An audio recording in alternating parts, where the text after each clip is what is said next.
From the equipment in your local polling place to high-level threat assessments from America's top cyber command, a coordinated effort is underway to protect the 2022 elections. Chris Krebs, former head of the Cybersecurity and Infrastructure Security Agency, recently tweeted his 4 main election concerns.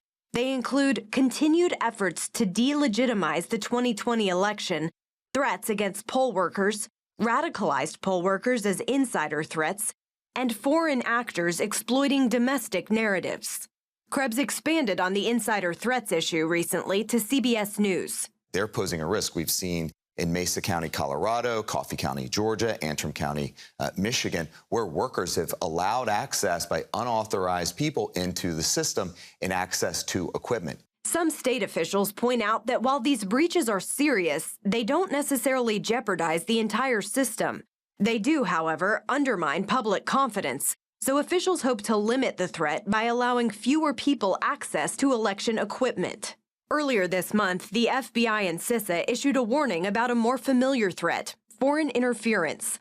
The alert stating it's likely that foreign actors will intensify attempts to influence the midterms by spreading disinformation. More, plagiarizing domestic issues and driving wedges into the discourse here in the U.S. Probably not manufacturing new narratives or anything like that, but instead really hitting on the issues that we're already talking about here and just making them that much more heated. And the main issue those adversaries are focusing on is that the American election process can't be trusted, spreading claims about compromised election infrastructure or the hacking of voter information. We hope to make this the most transparent election ever. In Maricopa County, Arizona, the country's second largest voting jurisdiction, election officials are working to head off false election information by keeping the public informed. Everything from an enhanced ballot tracking system to a redesigned website. County Recorder Stephen Richer says showing people how the election process works is one of the best ways to provide confidence their vote is secure. Showing that it's Republicans, Democrats, Independents, Libertarians working together, that it's a system that has checks at every step. It's a system that is documented at every step. It's a system that has no one fail point. It's a system that would be incredibly hard to manipulate. Still, Richard says he's alarmed at the number of people who don't care to seek out the truth.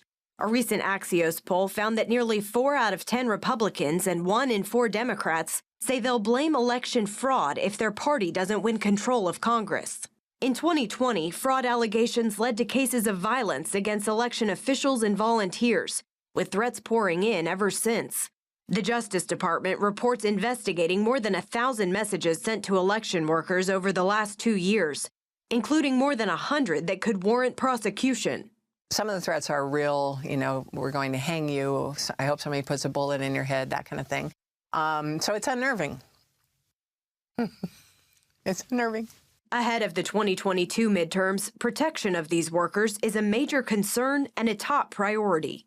We've done everything from put up new fences to bring in more security personnel, to have more cameras, to tighter controls on badge access. In Colorado, a new law prohibits firearms in polling places or within 100 feet of a ballot drop box.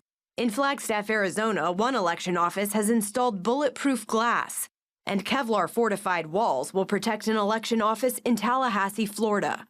The federal government has also offered various de-escalation trainings to state and local officials in an effort to avoid violence at the polls.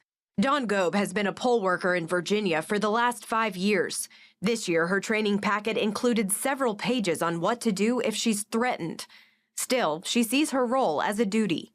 The threats wouldn't keep me from doing it because I get very patriotic about voting. States going through audits, recounts, and election disputes in 2020 have received the largest number of threats against officials.